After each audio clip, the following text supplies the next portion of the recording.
Kasunod nga na revelasyon ng Justice Secretary na meron muling kalakaran ng droga sa New Bilibid Prison at sangkot pa ang ilang bantay rong PNP Special Action Force. Nais na raw ng PNP Chief na palitan ng mga SAF komando roon. Balitang hatid ni Salima Refran. 35 sachet ng illegal na droga, 2 ice pick at 1 cellphone ang isinuko ng Sputnik Gang sa Bilibid. Kasunod yan ang dialogue ng Bureau of Corrections of Bucor sa mga inmate nitong Sabado. Hindi na nga naitanggi ni Justice Secretary Vitaliano Aguirre II na may kalakalan na naman ng droga sa Bilibid. I have received reports that there were some reactivation and we are doing something about this. Sinisipa niya mga Special Action Force na inatasan ng Pangulo na magbantay sa Bilibid dahil naging korap na umano. Pinapapalitan na sila ni PNP Chief Ronald De La Rosa. Hindi man natin totally deny at hindi tayo nagmamalinis.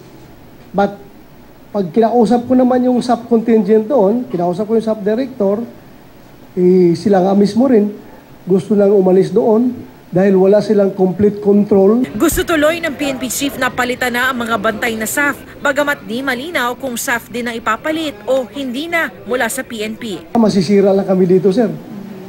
Kung nandito kami tapos magpapatuloy yung drug trade na yan. Nilinaw rin niyang sa Building 14 lang nagbabantay ang SAF dahil naroon lang noon ang mga drug lord. Pero ngayon daw, may mga inilipat na sa maximum, medium at minimum security compounds. Kung yung mga drug lord doon sa Building 14 nilipat sa medium or sa minimum, wala nang control ang SAF doon.